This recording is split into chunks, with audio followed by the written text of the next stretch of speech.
And Matt, Letting people in. feel free to open the house. All right, let's do this.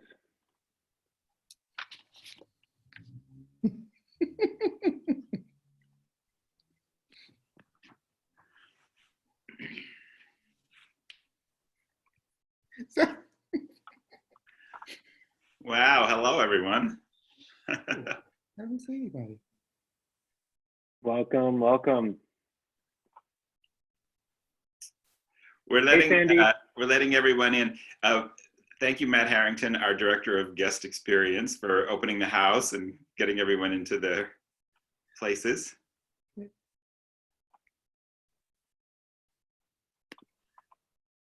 It just keeps going and going. Oh, almost done.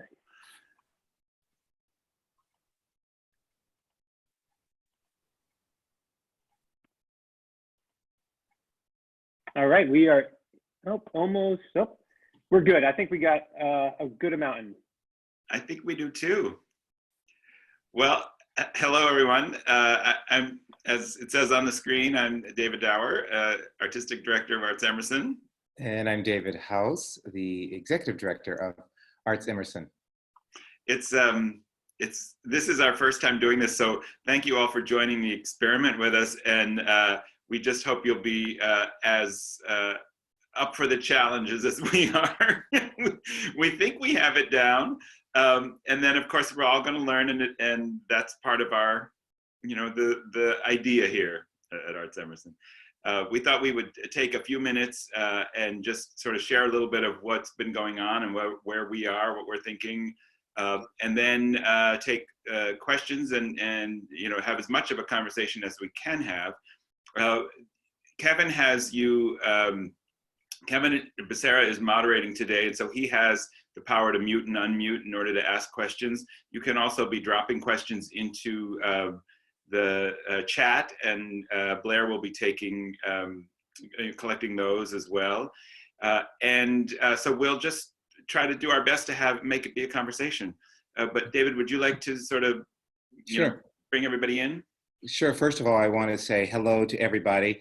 We miss you all. I wish we could see all of your faces. A few of you brave souls have put yourselves on video, which we can appreciate because that way we can actually see you and feel you. And I see you, Barry and Don and Tim and Ellen and Sandy and Rob there. We see you and sitting in Florida or somewhere, I imagine. But anyway, we're thrilled to be spending this time with you this morning. And before we get started, just to say thank you, and we hope that you and all your family members and friends are in good health and weathering this crazy storm that we find ourselves in. We at ArtsEmerson, like you, are dealing with all the major shifts and changes that are happening on a daily basis. And today we thought we'd just kind of talk through our process, sort of what we've been up to, what we're thinking about, and then making time to answer your questions. And also just to acknowledge all of those frontline workers who are working so hard, while many of us have the privilege truly to be in our homes. It takes a real village to make this work, and part of what makes ArtsEmerson work is the dedication of all of our staff members, many who are listening in today, and just want to acknowledge all 48 of the Office of the Arts staff. That's in ArtsEmerson and some of our sister organizations within the Office of the Arts, and also to acknowledge our extraordinary sort of institution of Emerson College as well, because we are able to do what we're able to do because of the vision of the leadership there. And so it's with that gratitude that we start our conversation today, and maybe we'll talk a little bit about what happened and how we sort of moved very, very quickly.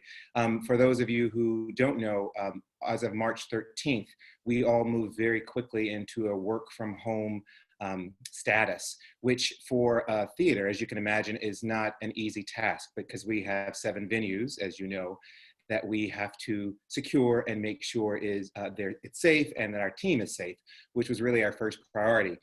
And I'll just start by saying, when we went into this very, very early on, we had little information, so we thought we were making the right decision.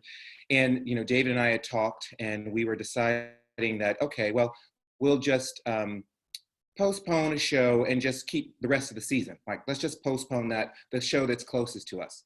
And then let's just keep the rest of the season. So kind of, I kept using the terms, try to have some normalcy in a very abnormal time. And I remember saying that to the staff at a town hall at a meeting. And I got these kind of bizarre looks like, normalcy, like, what are you talking about? But, we're in this mode of, the show must go on. David, why don't you pick up where we kind of came together, your conversation with Toshi, and sort of which really shaped and formed a lot of our movement forward. Yeah, it's shaping so much of what we're doing, how we're approaching this. And if you haven't had a chance to look at it, there is on the HowlRound website, and also linked off of ArtsEmerson's blog. There's a conversation that David and I had with Toshi Regan following the decision to postpone.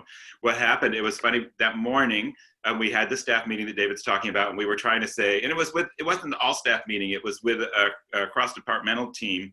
And we were saying, hey, this is what we're going to do. We're going to maintain normalcy. We're going to postpone one show, keep everything else going on. And we got all these sort of blank stares back like we were nuts. And then I went and I called Toshi to let her know, no problem. We're going to go ahead and do your show. It's coming in 2 weeks. We're going to hang on to it. The show must go on, blah, blah, all that. And she said, okay, I love the energy. We'll do it if we're going to be in Boston. We're excited to be there. And maybe we should not. And maybe we should instead listen to the content of that work. And, those of you who've already seen Parable of the Sower in its concert version or know the novel would understand Octavia Butler's, the source material. Octavia Butler had imagined the world post-apocalyptic collapse, and how, what behaviors would we reimagine to build a community and maintain connection. And so Toshi was kind of saying, what if we listened to the work instead of did the work?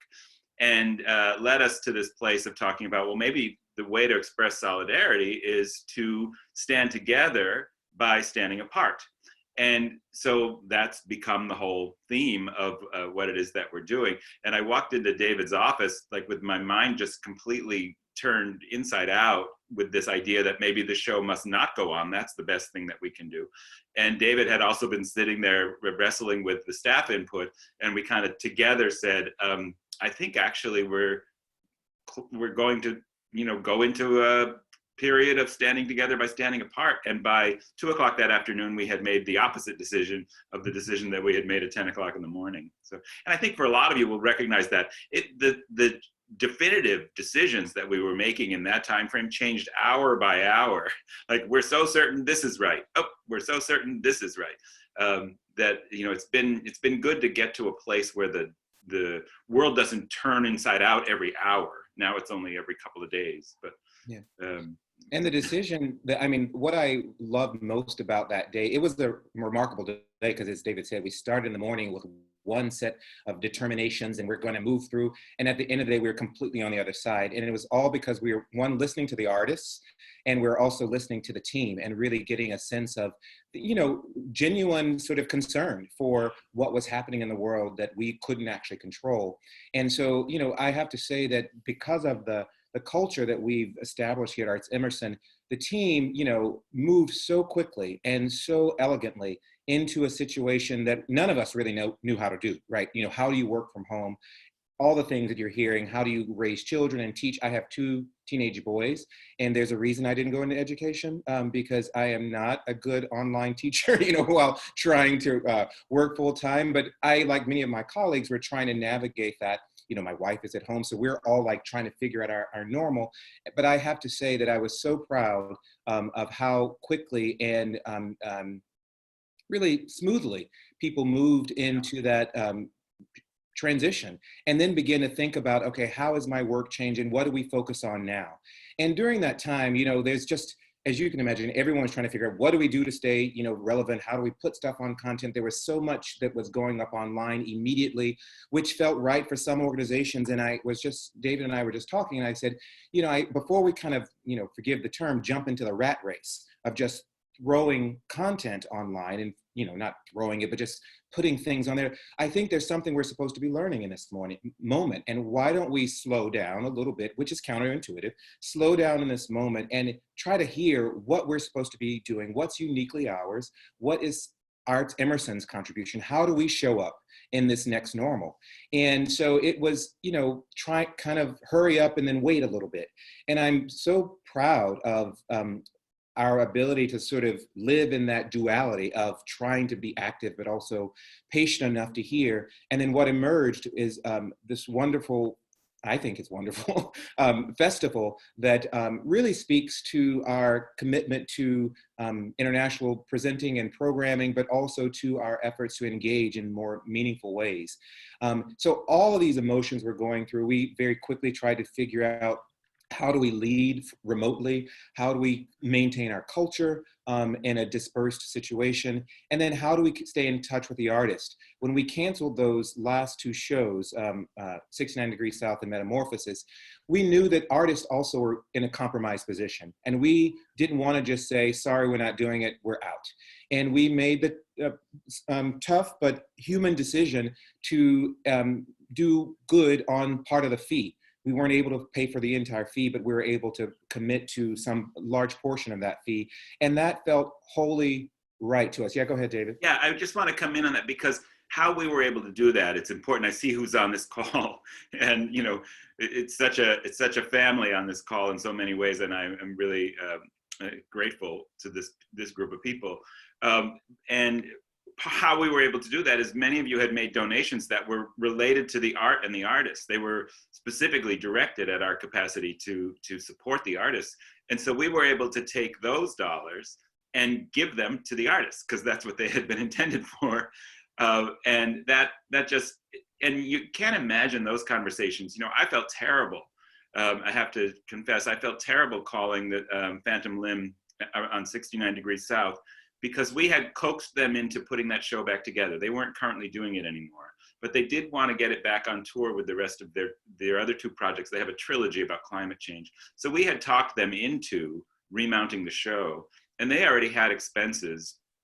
And I just felt like I was calling to say the worst thing to them, which was that we weren't going to be able to pay 100% of the fee, but we were going to be able to pay at least 50% of the fee. And they almost cried that we were giving them anything. And it was so humbling just how, the position that artists are in. And it turned out we were able to give them the money that covered 100% of what they already had outlaid and a little bit more. And they were expecting us to call and say, yeah, sorry, we don't have anything and good luck to you. And so just realizing that our donors made those kinds of gifts that then made that kind of impact for the artists. The same was true with Iceland. They weren't, Vesterport wasn't expecting any money. They knew we were going to cancel the show, and that we had money to send them was kind of amazing. So thank you to the people on the call who also have made that possible. Yeah. I want to say one other thing too quickly, David, because I think one of the things that characterized for me the way we made the decision and the way we're thinking about it, also again comes from Toshi, but she had this challenge for us about what's the common call. Like, it can't just be that we're not going to do shows. What are we doing? It can't be that we're not doing something. It's the what are we called to do. And once we had that notion of a common call, that the path to connectedness, the path to love and togetherness and all those things that are in our values, was to stay home, to stay apart as an expression of togetherness. That gave me more hope than just the notion of running away from an unsafe circumstance or hunkering down or any of those kind of fear-based things. This was a call to common purpose, and it made sense to me, and I could move then that way. Otherwise, I was a little bit paralyzed by just put your head down, get home, hope you survive it kind of world. Is not how I want to get up in the morning. Yeah, we've been talking about it as a bit of the pain and promise of the moment, and part of this, when we left the office on March 13th, I became not only the head of a 2-student independent boarding school, but also sort of chief of morale and chief of the truth, right? And so how we keep a very honest conversation going with our staff around what this change meant. I mean, all around the country, we're hearing about colleagues being furloughed, about shows and events being canceled all the way into November. And that kind of increased anxiety sort of shows up. There's no sort of barrier between the personal and the professional, as you know, and that started to show up. And we decided at that moment that we wanted to be as open and transparent with our staff as we navigate through these uncertain times. And so we started a town hall that we do every Thursday morning with the staff, which we said very early on was optional. And on that very first day, we have about 47 people in the Office of the Arts. And as we watched the participants show up, it ended up being 47. I was like, well, that's wonderful. Everyone showed up for the first one. And then for the last 4 weeks, I think we've been doing it now. We've had 100% participation. And again, we're trying to keep them as informed as possible, much like we're trying to keep patrons informed as possible around how we're making the decisions, why we're making the decisions that we're making, and just to keep us all in the loop, because we've been consistently saying that we don't know when we will return, but there will be a return, and trying to balance both our the uncertainty with a certainness that we will come back in some form, and that we want to be prepared when we are returning. And that has been the most fascinating. This has been a real fascinating journey for me, because trying to come up with scenarios, first of all, it was a time-based scenario. What happens if we come back in July? What happens if we come back in September? But what happens if we come back next September? How do you start to build plans and strategies and keep people focused and energized around work? I mean, there's been all kinds of questions around, will theater exist in the same frame? Well, for me, it's really hard to imagine, and I don't want to imagine a world without the power of convening around art. And so we are in the process now of making all kinds of plans, trying to keep an ounce of optimism, but being very pragmatic around some of the tough decisions as it relates to timing of the launch of a season, or the commitment to artists making those tough decisions. They'll come soon enough. But it's been an extraordinary journey with the team to be open and honest about what we're dealing with in the moment. One thing, I don't know if this will be helpful to some of you who are kind of trying to get a handle on it yourselves, but early on, and I want to credit San Wong and the Bar Foundation for the work that they've been doing with the arts community here. We were on a call, we're part of an arts cohort called Arts Amplified that Bar Foundation has funded. And early on, San gave all of us in that program a framework that Seattle, the city, had used as a disaster recovery framework. And that framework it's a 5-part framework, and it starts with clarify the problem, mitigate the problem, redeploy your resources toward that mitigation and toward progress, then reimagine your business and your progress and your process for recovery, and then move into recovery.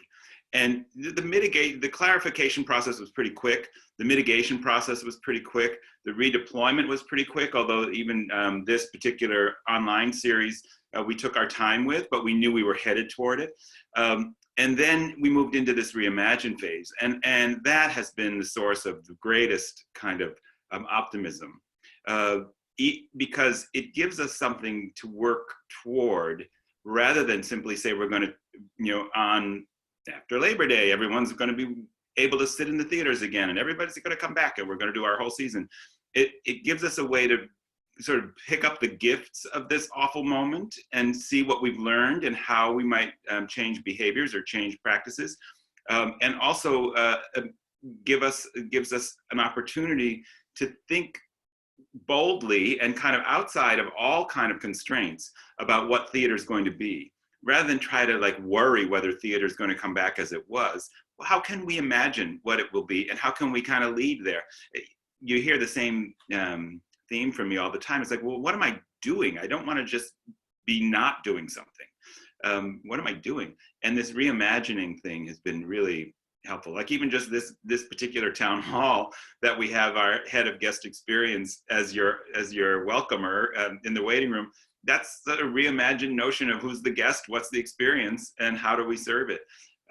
So little things like that are happening.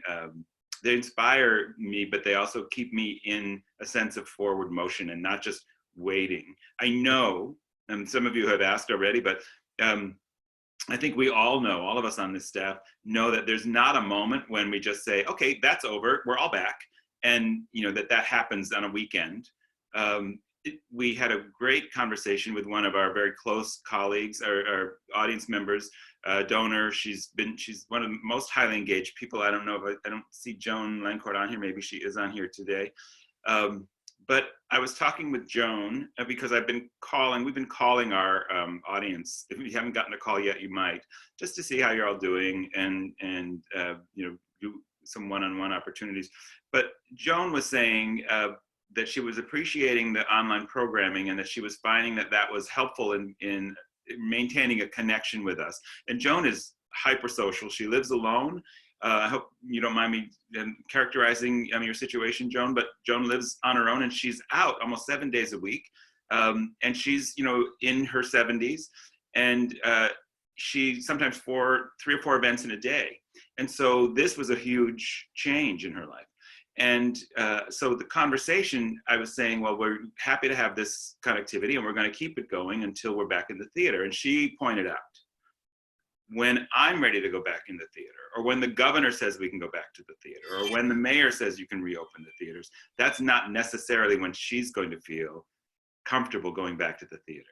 And if we're going to try to maintain connectivity only up until the point that we feel good, we're going to lose people who are going to have a longer period of recovery on their own, to where they feel like being in the theater together is the expression of their support of theater. And so we realized right away that this series that we started, and you may have noticed, we started this as a festival, and it switched quickly to a series because we want to be able to keep going for as long as it is a productive avenue of connectivity for all of the people who are circled around ArtsEmerson. So that's my stump speech. And I stumped David Howse, clearly. He even had to go on mute.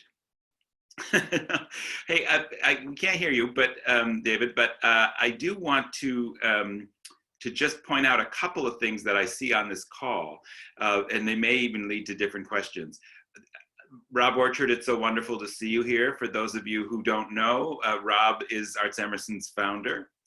And we're glad to have you with us, and there may be questions for you or something that you feel like you would like to contribute at this moment. I also see Jane Powers here, and I'm going to surprise you, Jane, by calling you out, but that's our public health professional at Emerson College. And Jane has been very instrumental in how the college has moved through all of this. And if there are questions for people about the situation at Emerson, Jane, I'll put you on the spot. Because I found Jane just really clear and really helpful throughout this. And Ted Wendell, I see you here.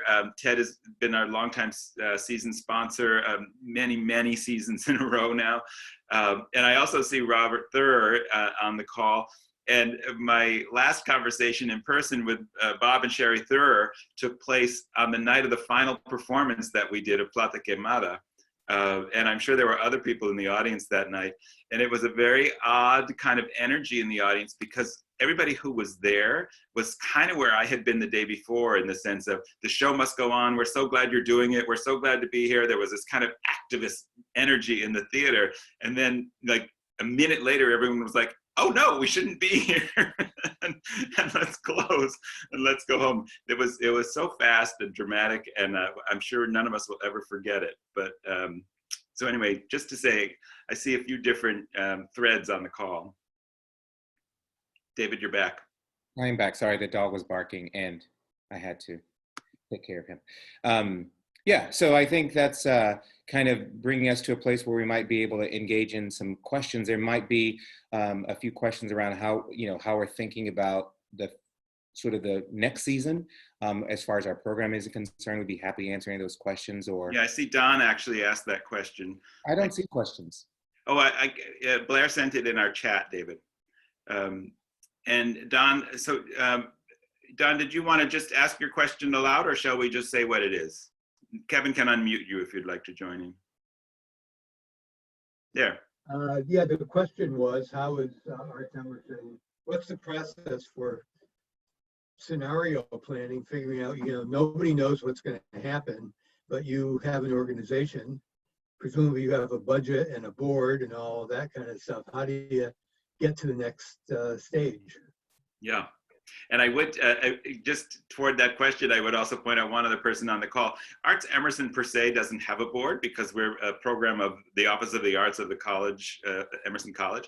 But there is a board of the college, and Ellen Kalmus is a board member of the college who's on the call with us, and also a very important donor who's made it possible for us to build the METCO programs that we've done, touring Mr. Joy through all the METCO schools, and a number of other initiatives that relate to young people's access to the arts. So as an interested board member of the college, Ellen's on the call with us as well.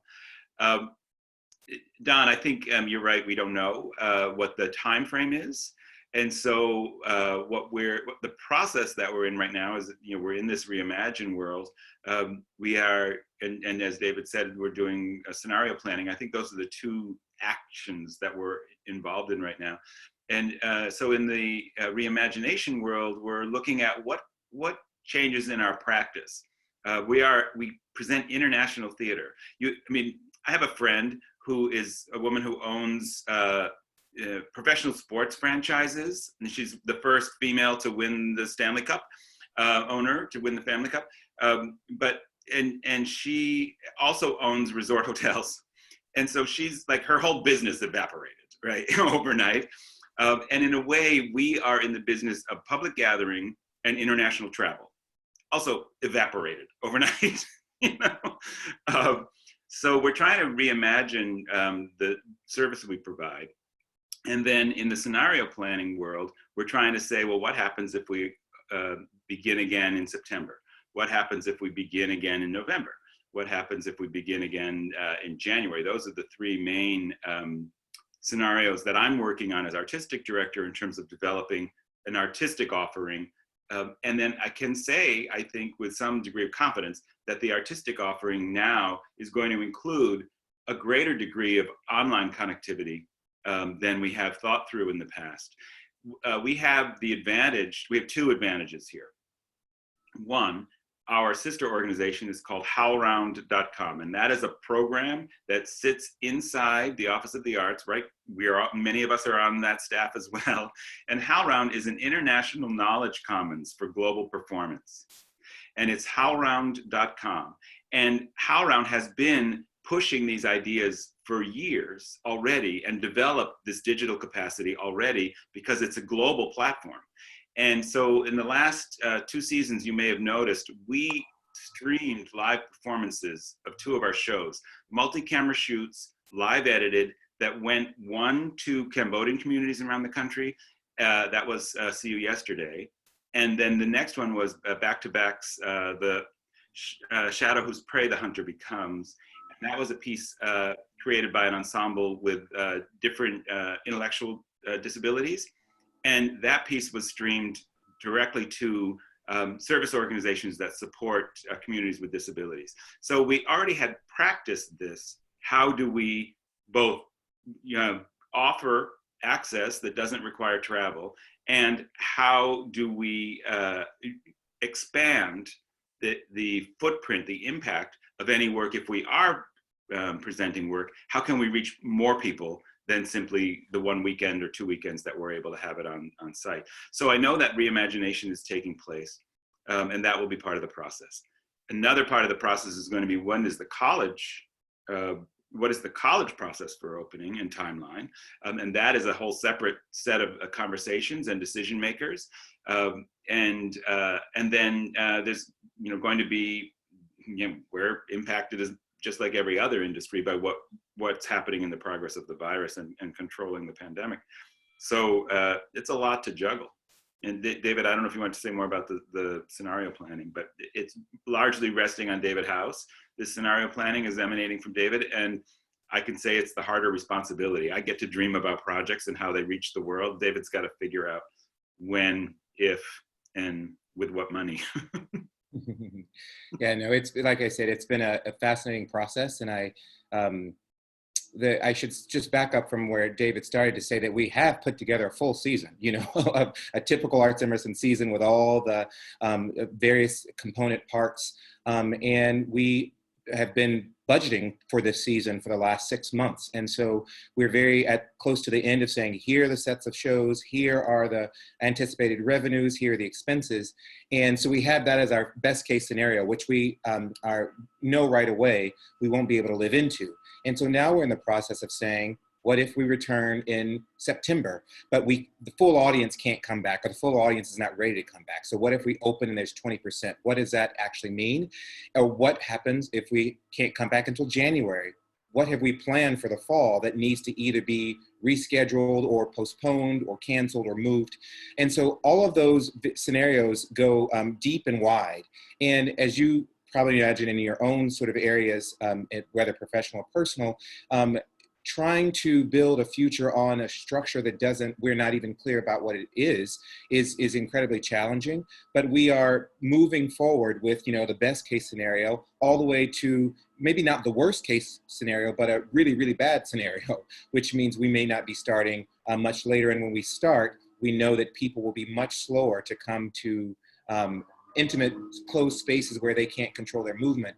There's been interesting research that's coming out and more to come around the frequency and the pace with which audiences will come to back to their creative experiences or their cultural experiences. And that early research is not surprising in the fact that most will come back to botanical gardens or museums, for example, because they can't actually control how they move around. One of the last places that they're anticipating are places like ours, which have closed spaces where you can't control how you move around the space. So we're trying to take this into consideration. We're also taking into consideration the scaffolding approach of how things will come back online, and to build our scenario planning. And we're working very closely with the college's finance team and understanding sort of the decisions that we make live inside of some of the decisions that the college is making. And so the partnership is critical because the college wants, obviously us to thrive and do well, but we also have to be incredibly responsible around our urgency and need to convene and gather people. It also, sort of on a philosophical point, it reminds us that this is not just about economics. This has to be about more than just coming back to get ticket sales back up and get our revenue up. This has to be about a real calling for arts to connect us more deeply to ourselves and to each other in this very sort of dire moment. And so trying to figure out how to encompass that sort of thinking into the scenario planning has been both a privilege and an incredible challenge, that many of our colleagues across the country are dealing with as well. Yeah. I've been, I don't know, probably others of you are doing this, but I listened to who I consider to be the president of the United States of coronavirus, Andrew Cuomo, his updates every day. And one of the things he's made really clear is that the coming back is actually going to be a recalibration of what is essential. It's not going to be everything at once. It's going to be an opening up of the definition of an essential service, and which makes great sense to me. And then that also causes an immediate panic of, well, where do we sit in the mind of the public and in public officials' minds on the scale of the continuum of essential service? And so part of the challenge for me as we're moving through the reimagination process is to make sure that it moves us closer to a definitive understanding in the minds of the public and in public officialdom of the essential nature of access to live experience of art. So that's part of, as David says, it's this both a mission and purpose kind of scenario planning and evaluation process, as well as a financial one. Someone has asked, I think Ellen, you were asking about what's the mood in the world of philanthropy right now. And I think it's a good question and a good story there, because the major funders pretty much immediately were in touch with all their grantees to say, whatever we've given you in money, commitment is you're going to have that money, and you can tell us what you need it for. We're not going to hold you to the project description for what it was funded. You tell us what you need it for now. Let's work on that level to get through together. And there are some sources of new support that are cropping up from the same funders and some leadership funders. And I think appropriately, they're primarily aimed at how do we get money to individual artists. Less so aimed, the major foundations are less so aimed right now at new support into the institutions. They're maintaining that support, but they've created new avenues of support for individual artists. And then individual artists have done the same. They're like GoFundMe campaigns and Kickstarter campaigns that artists who have the resources are self-funding programs that get money to artists who don't have the resources. It's very moving to watch that happen. I think the mood out there, everyone's having the same, everyone's in the pandemic. It's a global event. All of us are in it. And people are looking for how best can my capacities be lent to, solved, to maintain some level of a civil society, of a quality of life, and live out our vision and purpose and values, even in the midst of this calamity. Rob, did you want to say anything since you're joining us? I think it's always great to hear from you. You have to get unmuted first. Does Kevin do that? Oh, hello. Yeah, he did it. Yeah. I'm glad to hear that the funders are creating a much more flexible environment for you. That's great. The thing that really concerns me is individual artist who's sheltering in place in a small apartment at a time of the year when they would be engaged in conversations with various producers about various projects. They would be auditioning. We, as institutions, are manipulating levers and doing everything we possibly can to make a path for the future. But they can't do anything. And it's great that some funding is going their way, but I'm trying to imagine a way in which we can engage their creativity, put it out there online, get their minds focused on something that's creative and forward-thinking. I just really worry about them. This is going to be suffering. They're suffering. Yeah. That question came up from someone else. Maybe it was one of our funders, sort of what are we hearing from the artist? And I think there are many who are definitely suffering and sort of hunkered down. And I think there's another group of artists who are using this as one of their most creative moments. I think some of this sort of going into their spaces, trying to figure out how to leverage and how to create art out of this moment. And so I've talked to several artists who are, trying new forms. And again, maybe we aren't able to create and collaborate together, but I think some of those ideas, I'm really excited about what might come out of this period from artists who've had time alone or with their loved ones to sort of figure it out. And so I think this balance of getting them the resources so that they're not necessarily overly worried about how to feed themselves so that they can have that sort of creative brain space. But I think it's probably both things happening at the same time. I'm always intrigued by this notion that sort of the darkness is what brings out our light. And so these sort of incredibly dark times are sometimes when we find the most inspiration. And we won't know what this time yields for some time, But I think it's important for us all to stay connected to the artists that we care and love about, so that we know that they are able to continue to create. Because as I said at the top of the call, we believe that artists are gatekeepers of the truth, right? And we actually listen very deeply to them for direction and for vision.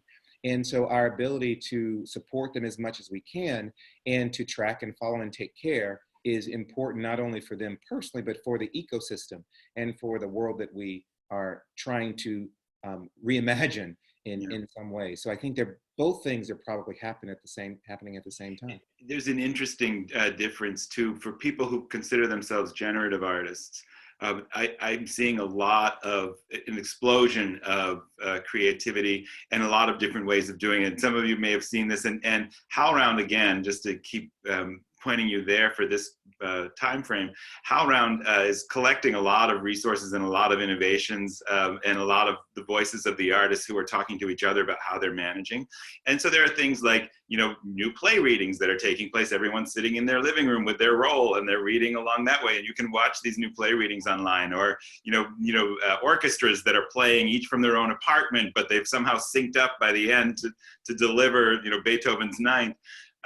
So there's a lot that's happening. I think you're right, Rob, especially for the people who are in that place of needing to wait to be hired. Like, they don't make their own work. They are engaged in the work that is in motion. That's a harder thing right now. And there's very little money changing hands in any of the innovations that are going on online right now. Very little money. There was at the outset, there was a notion that American Conservatory Theater in San Francisco put online their play that got closed down. They had done a multi-camera shoot, and they asked people to pay the same price as the ticket cost to watch it, and per person. So however many people in your household are watching this play, pay the same you would for each of those seats. And I don't think that I haven't heard the results of that, but I noticed that most people then went the other way. So I'm not sure that proved to be a viable economic strategy. And then the other thing so there's the differentiation between who's the generative artist and who is having to wait. But then there's also this distinction, I think it's a generational distinction. There are a lot of people for whom this online world is actually a strength and a kind of category leader for them, where they rushed right in with, these sort of multimedia extravaganzas from their own living room tables. And then there's another group of people for whom, even just figuring out how to get on this call is a challenge to many of us. And so then how do we use this as a tool to create from? So I think there's a lot of, again, just, we're a diverse world. And there are diverse responses to it, but trying to get money to any of the gig workers, whether it's artists or, you name them, there's a whole group of people who have no income at this point. And, we can get in a tangent about the, leadership response to those people is kind of terrifying, but so anyway, no answer, just shared concern. I know there's another question around opening scenarios, and if you want to get more deeply into that, just let us know. But hopefully we addressed as much as we know. We're making decisions and assumptions in real time, and as David said, as soon as we sort of come to some sort of decision or agreement around something, the world changes again, and we make shifts. And our adaptability is proving to be tested every day. So if you have more questions around scenario planning and how we're thinking about, next year. We're also, I don't know if you mentioned this, David, we actually are in the process of reimagining what our season preview looks and feels like. And so, because, we usually gather all together and we celebrate and the artists fly in, well, that's not going to be possible, right, in the next few months. And so we're actually in the process right now of, and we're quite excited about it, of thinking about how do we do that in a way that doesn't promise or commit a time for a show, but it's some of the shows that we're thinking about, and gives you an opportunity to meet some of those artists. Yeah. So when they do arrive, that there is already a connection of familiarity with their work and their practice. And so you'll see more of that coming out soon. And we're adapting, as every organization and every family and every human is called to do in these yeah. One of the things that we're going to do, and we'll see how many people find it interesting, but we're going to do it anyway. We're going to go fully transparent with the rest of the season planning process. So part of what we're going to do with the online announcement of this, what is not really a season, because that just seems silly right now to me, to all of us, I think, to announce a season. We don't know what's happening, but we know what artists we're interested in having you have an experience with and to have an interaction with. And so we're going to try to do it all online, where we have a video something that shows you, here's a range of projects that we're talking with and about, and then bring them on as part of this series, sort of one at a time, and have some focused conversations with each of them, and then keep sharing, like, okay, it looks like it might be September that we begin, and that's going to be these 3 artists in this time frame. And oh, now it's looking like November, and it'll be like this. But so this series is going to start to share out our thinking about the season. That's one of those reimagination things, because up until this point, what we've done, and all of our colleagues have done, is you keep it very secret. And then you get everybody in the theater and you say, here are the shows, buy them now. And you tell you the dates and your seats, and off you go, and we're underway. And yeah, that's not going to happen. All I can imagine us doing if we did that is we would do that. We would tell you the dates, the shows, and go. You would buy that because our folks are really engaged. Everybody on this call is engaged with us in that level. And then we'd start saying, oh, sorry, take it back. We can't do the September one. Oh, damn, we're not going to do the October one. Oh, sorry, the artists aren't available. Like, couldn't get visas, never mind. And so rather than do that, we're going to show you who we're thinking about and how we're thinking and give you access to them. And then when we can, we're going to give you their performances in Boston. And so we'll see how that goes. But we have this faith in ourselves that people are interested in what we're trying to do. And at some point it'll be of value that we shared it publicly instead of kept it to ourselves.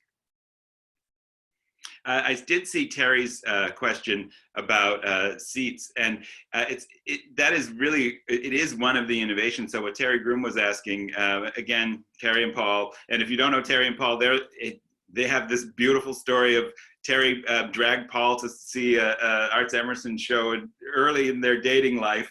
And so ArtsEmerson is kind of responsible for them being a couple. I take responsibility for it anyway, at least for now, because it's working, has been for some years. That's my doing.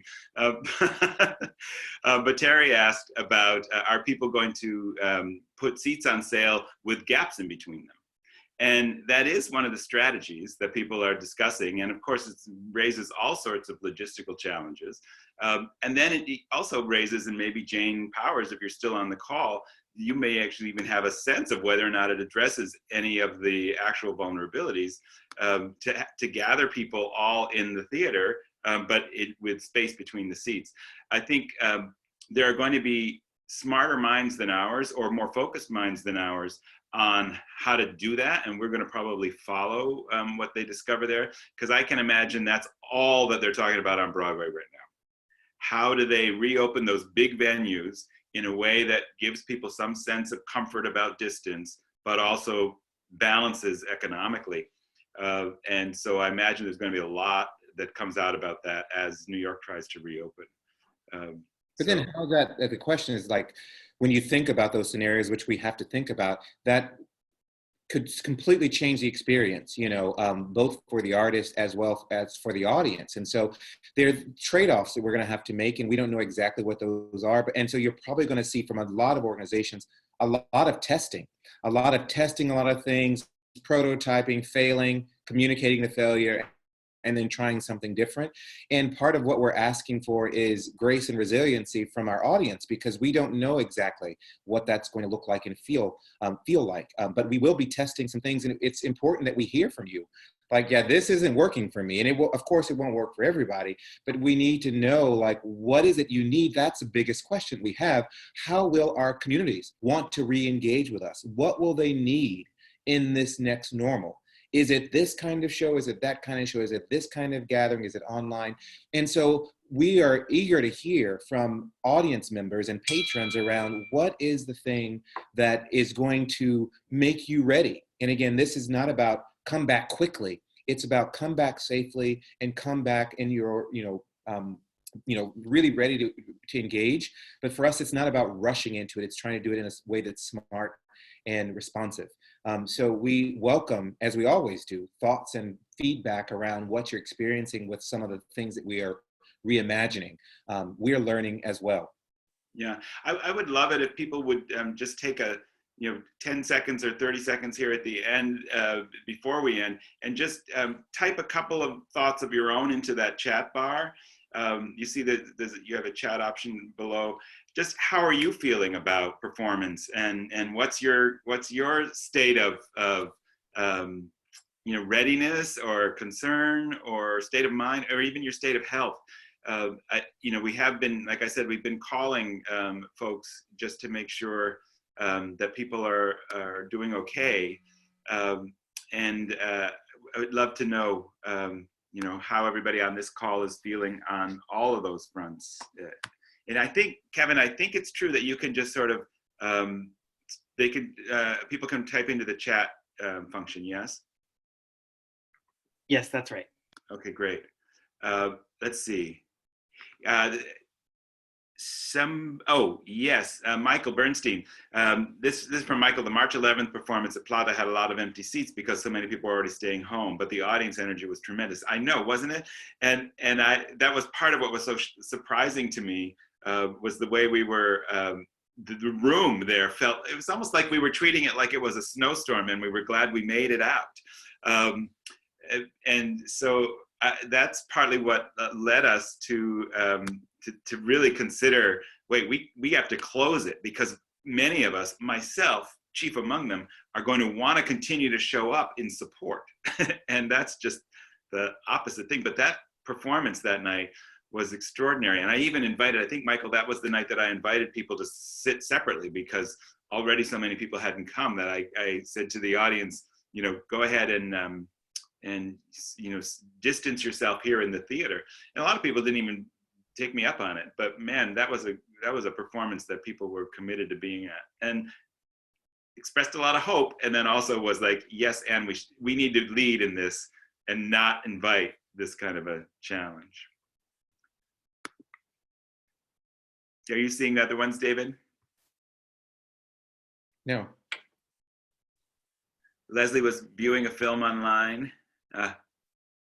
Yeah, put our film program online. Actually, Susan Chinson's on the call, and that's and Rebecca Frank Ozer are on the call, and that's their area. And that's a thing that Susan's been doing a lot of research in, how to create effective online film festivals that are in the voice of what it is that ArtsEmerson generally does. For those of you who don't know, Susan Chinson is also the producer of the Boston Asian American Film Festival, which we host every year, every fall.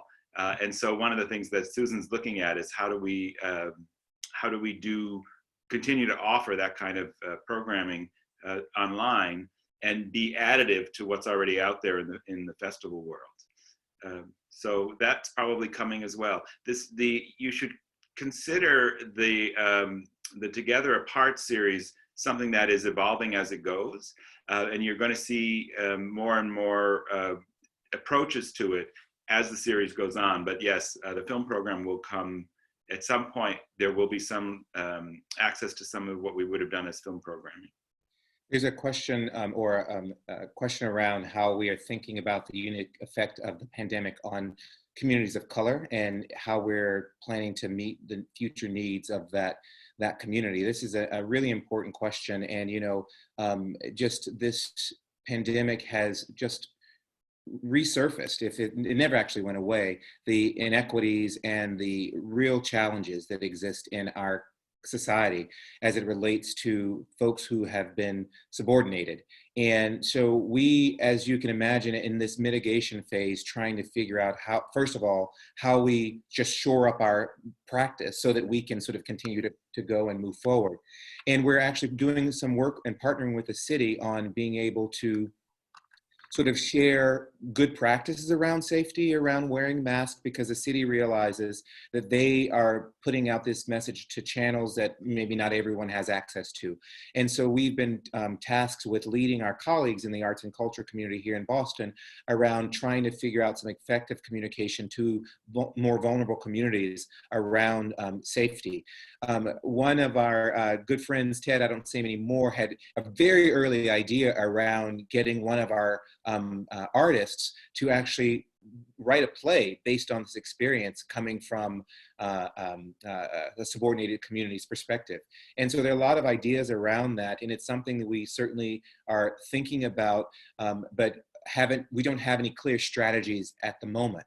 But it will, as you all know, that diversity, inclusion, equity, and more importantly, belonging is such an important part of our existence and why we're here to do what we do, to make sure that theater is for all, And that all includes those who have been inadvertently impacted and more deeply impacted by policies and practices of this country. So I'm glad that you brought that question up, Bob, and it reminds us that we have a different responsibility as ArtsEmerson to make sure that we are not just looking out for our own survival, but really trying to be a good citizen organization and taking care and being responsive to those who are the most vulnerable among us. One little artistic note I would share, those of you who know Mala, who have seen the show Mala, which is also still streaming at WGBH, by the way, plug. But if you know Mala, she, the play, Melinda Lopez wrote it on her iPhone in the middle of that horrible snowpocalypse year as her mother was going through her transition. And so she captured it in the middle of the experience. Well, she's now capturing notes on this whole experience as well, to try to come up with a way to deliver that kind of a raw artist perspective on what the experience has been. She doesn't want to wait to the end and then give it meaning. So she's capturing it right now for herself. But I do see that, Sandy, you were raising your hand, and I'd love to see if you could come in here and with your question or your comment. Thank you. I think that the other David answered a lot of that around disparities and the community.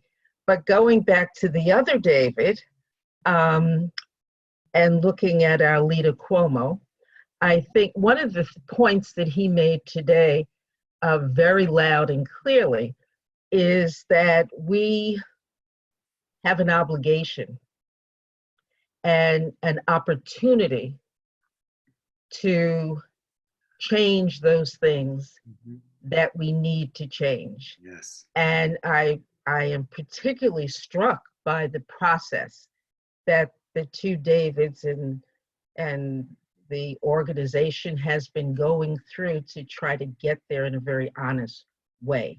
We don't know what it's going to look like, but there's an honesty in how you're moving through it, or at least how I read that you're moving through it. And while our production is way at the end of the year, we can't even assume what that's going to be like, and holding communities together. So I guess I'm saying two things here. One, I've appreciated listening to your process as opposed to reading it, but just hearing about it. And as I take back from what you're saying and putting it into our thinking also, and because we all have the same struggle. I guess I just say thank you for that.